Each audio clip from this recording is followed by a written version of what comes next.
आत्मश्लाघा से पतन। आत्मश्लाघा से मनुष्य नीचे गिरता है। मैं ऐसा हूँ, मैंने ऐसा किया। हमारी योग्यता हमारे कहने से नहीं बढ़ेगी। पुष्प की सुगंध अपने आप फैलती है। पुष्प सबसे कहता नहीं है। आत्मश्लाघा करना आत्मा के साथ अन्याय करना है। मैं जब छोटा था तब मुझे अपने साधुपन का बहुत ही घमंड था।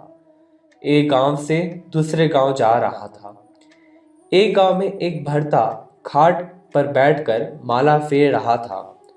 मैंने उससे कहा कि भाई, खाट पर बैठकर कभी माला फेरी जाती है? उसने तुरंत उठकर नम्रता पूर्वक हाथ जोड़कर कहा, महाराज, आप किस तरह माला फेरते हैं? मैंने कहा, हम फिराते ही नहीं। भगवान ने कहा, महाराज, हम जो कह रहे हैं ठीक ही कह रहे हैं। घमंड कभी करना नहीं। अहम वृत्ति ले जाएगी अधोगति के द्वार। बना दास याते पृथक कीजे जाप उधार। जगत की अनित्यता। अगर दूसरा न पा सको तो जो है उसको तो न गमाओ। उसके लिए तो प्रयत्न करो। भजन कठोरता के साथ कर डालो। यह सब कितने साल? 10, 15, 20, 25 साल तक। बाद में सब शांत हो जाएगा। कुछ रहेगा नहीं। संसार भूर का लड्डू है। खाए वह भी पछताए, न खाए वह भी पछताए। अपने को भगवान के हाथ में करण बना लो। आगे खूब बढ़ जाओगी। योग वशिष्ठ भले पढ़ो, परंतु कर्म से उपरती न होवे, यह ख्याल रखना। जीवन में यथार्थ स्वरूप का ज्ञान वैराग्य से होता है। जगत अनित्य और सारहीन है। जब तक जगत की अनित्यता का भान न होगा, तब तक उपरती न होगी। यह पूर्व संस्कार द्वारा होगा। एक वस्तु को प्राप्त करने के लिए दूसरे का त्याग करना पड़ेगा। तुलसी, मन तो एक है, भावे यहाँ लगाव। कह तो हरि की भक्ति कर, कह तो विषय कमाव। विवेक सुख की खान है, गृहस्थी शोकों की खान है। गृहस्थ शोक रहित हो तो वह गृहस्थ नहीं, विरक्त है। निर्द्वंद रहना। मनुष्य भूल जाए परवाह नहीं, ईश्वर को न भूलना। ईश्वर जन्म से पहले, अभी और जन्मांत में संबंधी है, नित्य संबंध है। शरणागति ही केवल उपाय है। ब्रह्म ज्ञान उनकी कृपा से होता है। राग द्वेष के रहते ब्रह्म प्राप्त नहीं होते। ज्यादा शास्त्र पढ़ने से भी वो नहीं मिलते। ईश्वर की शरणागति ही केवल एक मार्ग है। अपरोक्ष ज्ञान उनकी शरणागति से होगा, इसलिए उनको प्राप्त करने का प्रयत्न करना। ज्यादा पढ़ने सुनने से परोक्ष का ज्ञान प्राप्त होता है, अपरोक्ष नहीं। भजन का आनंद एक बार मिल गया ना, अब छोड़ने में कितना असह्य दुख हो रहा है। छूटी हुई गोली फिर वापस नहीं आती। भजन भोजन की तरह व्यसन हो जाता है। यह अभ्यास का परिणाम है। गांव में देखोगे, माताएं माथे पर पानी के घड़े रखती चली जाती हैं। कभी हाथ में बालक रहता है, सहेलियों से बातें करती जाती हैं। घड़े को पकड़ती नहीं हैं, फिर भी घड़े गिरते नहीं हैं। यह उनके अभ्यास का परिणाम है। सूक्ष्म स्मृति माथे पर के घड़े का ध्यान रखती है। इसी तरह भजन में है। कोई भी काम करते रहो, सूक्ष्म स्मृति से जाप होते रहेंगे। जाप बंद हो जाए और केवल शांति लगती है तो अच्छा है। इस अवस्था को मिटाना नहीं, यह एकाग्रता की शुरुआत है। धीरे धीरे प्रतीत होगा कि सूक्ष्म रूप से जाप होते रहेंगे।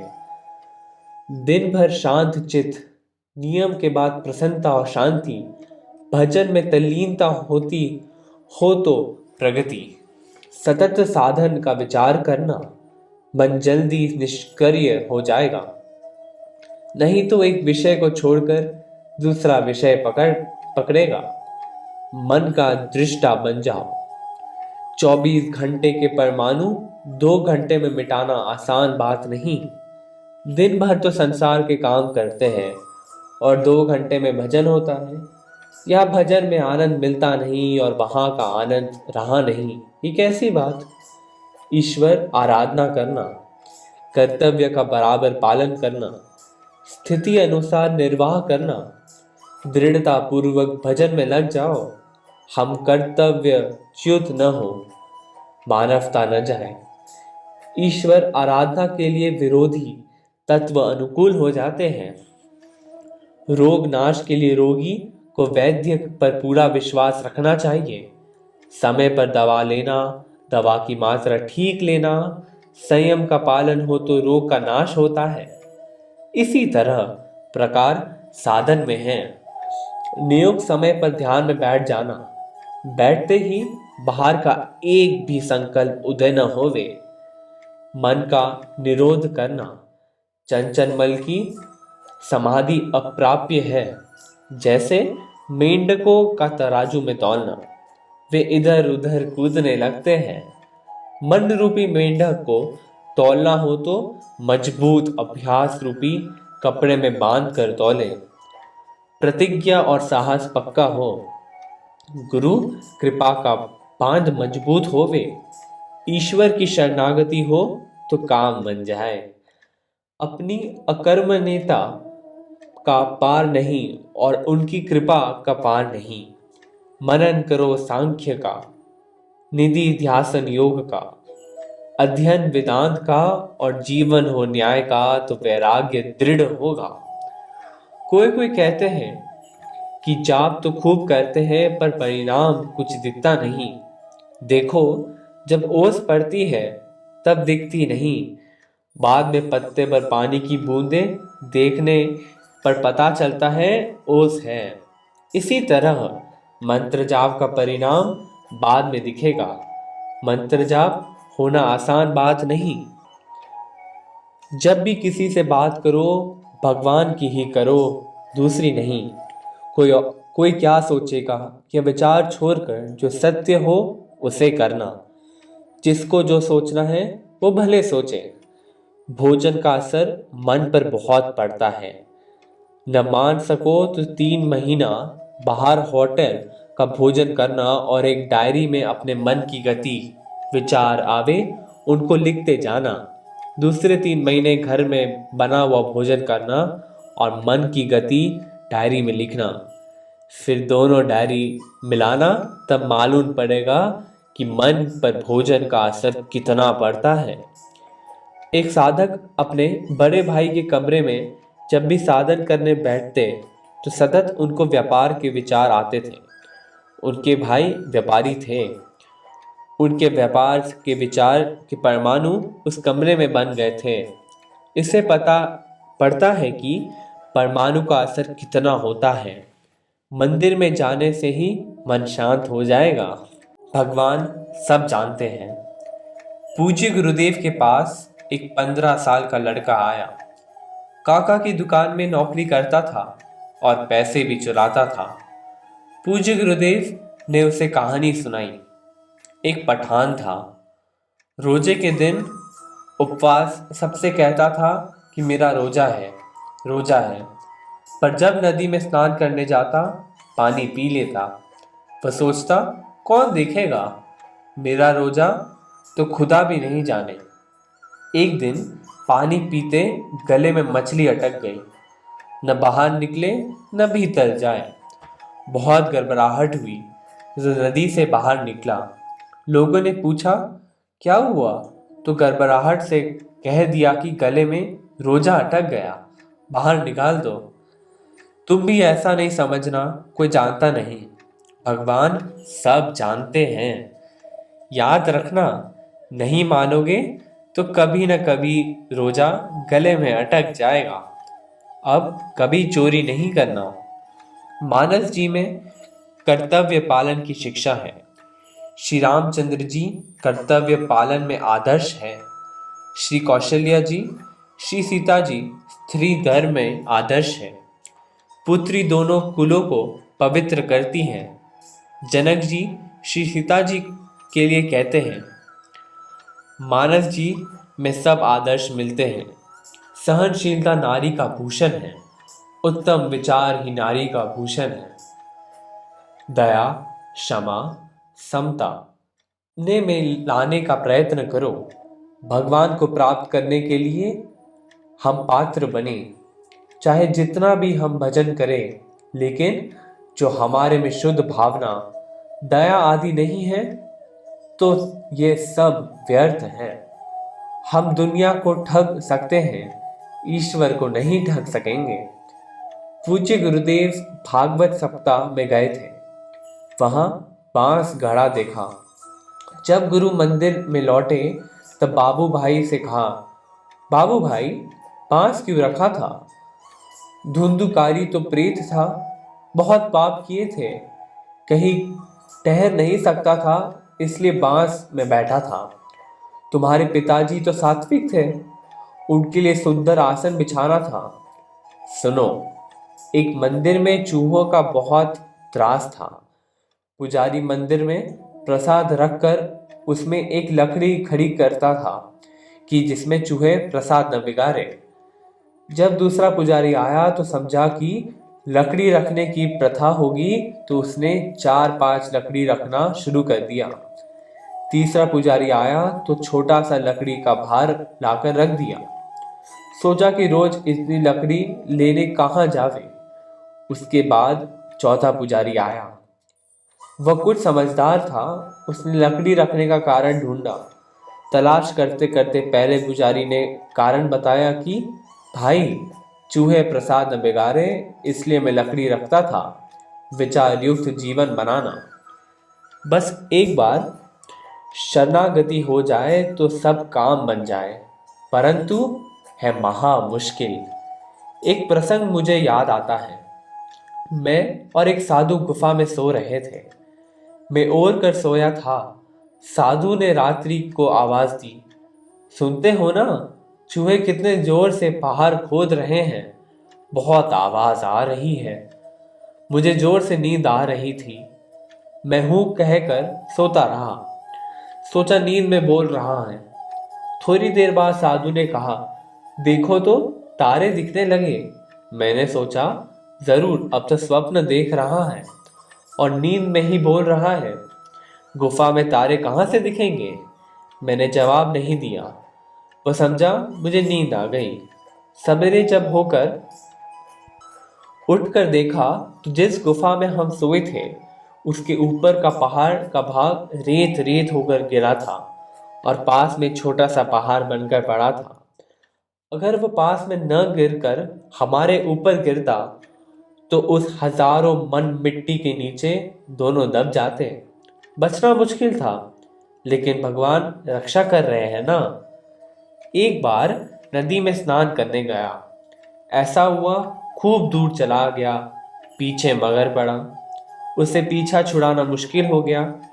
मैंने गहरे पानी में डुबकी लगाई और वह आगे निकल गया। किनारे के लोग समझे कि मैं उसकी झपट में आ गया, लेकिन मैं दूसरी तरफ निकल गया। मगर ने भी देखा कि शिकार छूट गया, फिर पीछे पड़ा। इस तरह इधर उधर गोते लगाते हुए किनारे पर पहुंच गया। उनकी शरणागति लेने पर वे सदैव रक्षा करते हैं। माँ, पूजा करते समय बहुत विचार आते हैं। पूज्य गुरुदेव, देखो माँ, एक मन 40 शेर से बनता है। एक शेर को काबू में लाने में कितनी मेहनत पड़ती है। हमारा मन तो 40 शेर का बना हुआ है, तो कितनी मेहनत करनी पड़ेगी। खूब जाप करो। माँ साधु संग तो खूब करती थी, अच्छा है, पर साथ साथ साधन भी करना चाहिए। श्री मानस जी खूब पढ़ो, उससे भक्तिभाव बढ़ेगा। चंदूबेन, समाधि लेने के बाद योगी शरीर से दर्शन देते हैं, यह सत्य है? पूज्य गुरुदेव, हो सकता है कारण उनको देह भान नहीं। किसी भक्त श्री तुलसी पत्र को पूज्य गुरुदेव को चढ़ाने गए थे। तब पूज्य गुरुदेव ने कहा, तुलसी जी को यहाँ नहीं लाना चाहिए, ये भगवान की वस्तु है और भगवान को समर्पित करना चाहिए। चंदुबेन, प्राणायाम के बाद चक्कर आते हैं। पूज्य गुरुदेव, कारण कुंभक में श्वास रह जाता होगा, रेचक करते समय सब बाहर निकाल देना चाहिए। ममत्व होना बंधन है, जिस पर होता है उसका अभाव होता है, तब दुख होता है। विचार युक्त संबंध सुख का साधन हो सकता है। जब हमें निर्बलता होती है तब मोह आदि सब होते हैं और विनाश का साधन बनते हैं। नाम स्मरण करने से मोह रहता है।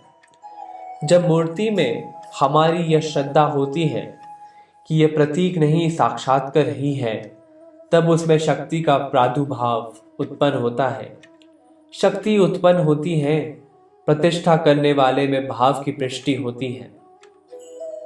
जगत परिवर्तनशील है, अकस्मात नहीं, निर्माण है। ईश्वर में मन लगाए रहना वे रक्षा करते हैं। जगत गुण अवगुणों से भरा है, गुणों को ग्रहण कर दोषों का त्याग कर देना विवेक। राममय जगत है, राम के सिवाय कोई बात नहीं करना, राम बगैर जगत नहीं। हेता नारी को ज्ञान तंतु से अलग करे तो बेहोशी समाधि नहीं। हाथी को स्नान कराओ कि तुरंत अपने ऊपर धूल डालेगा, वह सोचता होगा जो रज मुनि पत्नी तरी वह रज कहीं मिल जाए। धर्म आचार से मिलता है, पैसे से नहीं। नीति से कमाना चाहिए, अनीति से धन प्राप्त करो तो उसमें अपनी चतुराई न समझो। कितना जियोगे, 100 वर्ष 200 वर्ष, इसके लिए इतनी अनीति। मन की उत्पत्ति कैसी होती है। सब शांत था, बालक के रोने की आवाज आई। आवाज सुनी कि मन की उत्पत्ति हुई कि बालक है, रो रहा है। गीता का स्वाध्याय करते हुए जिसने कर्म और भक्ति के रहस्य को नहीं समझा वे दया के पात्र हैं। अपने दोषों को निकालने में देर न करो, अपने आप को समझाने में भूल न करो। अगर संस्कारी को साधु का रंग लगे तो उनको मिले स्वर्ग, और साधु को संस्कारी का रंग लगे तो उनको मिले नरक। भगवान कितने भोले हैं। एक माला चढ़ाओ और प्रसन्न, जो मांगते जाते हो देते जाते हैं। हम कैसे हैं, एक माला चढ़ाते हैं और एक एक बात मांगते रहते हैं। भगवान कितने लालची है, एक माला चढ़ाओ और प्रसन्न। मृत्यु के पश्चात 12 दिन तक मृत मनुष्य को ख्याल नहीं होता कि वह मर गया है। वह अपने को पहले जैसा समझता है, इसलिए 12 दिन के अंदर खास क्रियाएं की जाती हैं। देश काल, पात्र को देखकर सात्विक दान करना। ब्राह्मण और महात्मा सदैव पात्र है। जहाँ अनाज का अभाव होवे वहाँ अवश्य देना। अपंग, अंध, वृद्ध, निराधार आदि को अवश्य सहायता देना। मुसलमान साधक दर्शन के लिए आए। पूज्य गुरुदेव ने कहा, भगवान के द्वार सबके लिए खुले हैं। मुसलमान है तो क्या हुआ। समझ के साथ सत्संग करने पर तात्कालीन फल मिलता है। तुम्हारी बातें श्री महारानी जी कैसी है। जरा साधन किया कि अब ध्येय पर कब पहुंचेंगे, इसमें तो धैर्य रखना चाहिए। इस जन्म में तो क्या, अनेक जन्मों तक सतत प्रयत्न करूंगी, जब तक ध्येय प्राप्त न करूं या निश्चय करूंगी तब कुछ होगा। श्री महारानी जी श्री राम जी के साथ वन में जाने का तैयार हो गई। उन्होंने भगवान से कहा, मैं मार्ग के कांटे साफ करूंगी, गर्मी में हवा करूंगी और खूब सेवा करूंगी। लेकिन वन में जब थोड़ा चली तो थक गई। श्री राम जी से पूछने लगी, अब पर्णकुटी यहाँ बनाएंगे। भगवान समझ गए कि वह अब थक गई। श्री रामायण आदि पवित्र पुस्तक कभी ऐसे ही जमीन पर नहीं रखना, कुछ बिछा कर रखो। एक बार ट्रेन में सफ़र कर रहा था। मुसलमान भाई साथ में थे। कुरान शरीफ पढ़ रहे थे। जब उठते थे अच्छी तरह बांध कर ट्रंक पर रखकर प्रणाम करते थे। किलेश्वर काष्ठ मौन। चंचल मन में एकांत वास करने की इच्छा नहीं होती। जिन्होंने एकांत पाकर भी मन सम करने का प्रयत्न नहीं किया, उनका मन सम होना अशक्य है। बहुत बोलना व अस्थिर रमुची स्वभाव रखना शांति का बाधक है। स्वस्वरूप की विस्मृति से ही विषयों में मिठास मालूम पड़ती है। विचारहीन साधन श्रम मात्र है। सर्वाभिमान छोड़कर भगवत प्रपन्न होते ही स्वस्वरूप की प्राप्ति होती है। मन स्थिरता में चित्त शुद्धि की आवश्यकता है। चित्त शुद्धि ईश्वर कृपा से होती है। ईश्वर कृपा हरि स्मरण से होती है। हरि स्मरण पुरुषार्थ से होता है। आत्मानुसंधान में चित्त शुद्धि की आवश्यकता है। चित्त शुद्धि शुभ कर्मों द्वारा होती है। शुभ कर्म ईश्वर कृपा से होता है। ईश्वर कृपा हरिस्मरण से होती है। हरिस्मरण गुरु कृपा से होता है। पात्र बनने से गुरु कृपा होती है। जिस प्रकार स्वान उच्छिष्ट कुत्तों के मुँह लगे को ब्राह्मण ग्रहण नहीं करते, उसी प्रकार मिथ्याभिमानी साधक को भगवान श्री राम नहीं अपनाते। ब्रह्म जीव में अंतर नहीं, केवल अज्ञानांतर है। ईश्वर कृपा के बिना यह अंतर मिटता नहीं। प्रेम पूर्वक करो, वैराग्य दृढ़ रखो, तो ब्रह्म सुख प्राप्त होगा। द्रव्यासक्त को शांति नहीं मिलती। श्री राम सगुण निर्गुण से परे शब्दातीत है। सूक्ष्म दृष्टि से विचारोगे तो ज्ञात होगा कि निर्गुण में निरामय आकार है। संशय से भयंकर दूसरा पाप नहीं। ज्यों ज्यों संशय बढ़ता जाता है, त्यों त्यों विश्वास की मात्रा कम होती जाती है और अधोगति का मार्ग खुलता जाता है।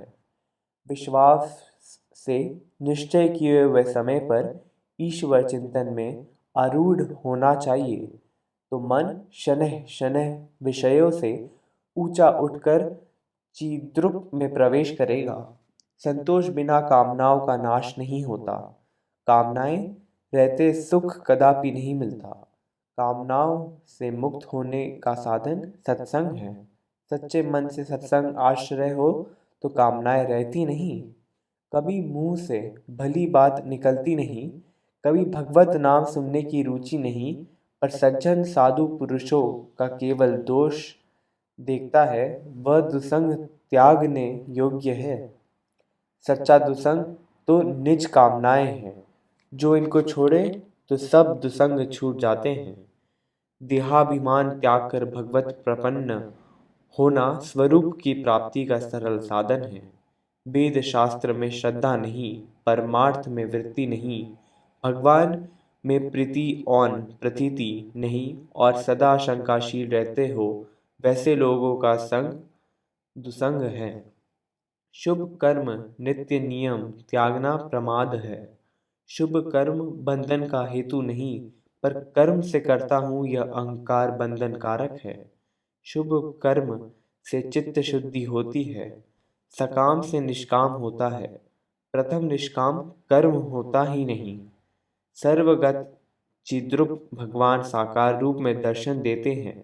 अवश्य यह शब्दों में बताने योग्य नहीं है, अनुभव से जानने योग्य है। साधन करके देखो, गंतव्य स्थान का पंथ पूर्ण करो।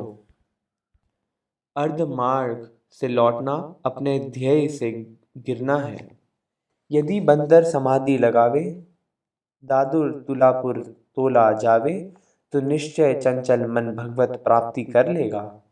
निंदा से साधु की हानि नहीं होती, पर अधिक लाभ होता है। निंदा से जगत पीछा छोड़ देता है।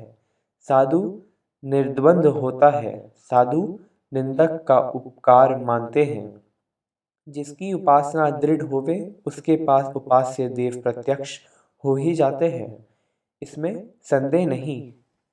एक क्षण भगवत स्वरूपानंद मिले तो त्रिलोकी का वैभव त्रिनवत हो जाता है, इसमें शंका नहीं। जिनको प्रभु पर विश्वास है वही त्रिलोक में सुखी है। ईश्वर निष्ठा, सद्गुरु वचन में विश्वास, एकाग्र धारणा शक्ति हो तो आत्मज्ञान होने में विलंब नहीं।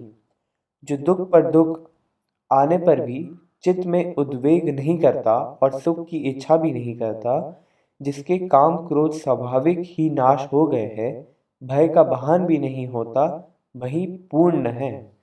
साधन बिना सिद्धि की लालसा मृग तृष्णावत है, जो त्रिकाल में अशक्य है। श्री गुरु चरण शरण बिना साधन मार्ग मिलना दुर्लभ है। सत्यनिष्ठा से कभी किसी का अकल्याण नहीं होता। सत्यनिष्ठ मनुष्य पर जो विपत्ति आती है वह ज़्यादा दिन तक टिकती नहीं, थोड़े समय में अवश्य सुख मिलता है। धैर्य रखना चाहिए। श्री गुरुदेव की सहज स्वाभाविक अनुकंपा से कल्याण का साधन प्राप्त हो जाता है। अपने तो केवल तन मन वाणी से भी श्री चरणों में समर्पण करके कार्य में लगे रहना चाहिए। जो मन अहर्निश श्री गुरु चरणों का चिंतन करता रहे तो साधक को कामना का नाश होकर शांति मिलती है। जब मन में उद्वेग हो तब तत्काल हरिनाम स्मरण करो। नाम जप से काम क्रोध उद्वेग रहते नहीं। जिसे प्रभुमय जगत न भासे वह पूरा भक्त नहीं। जय सिया राम।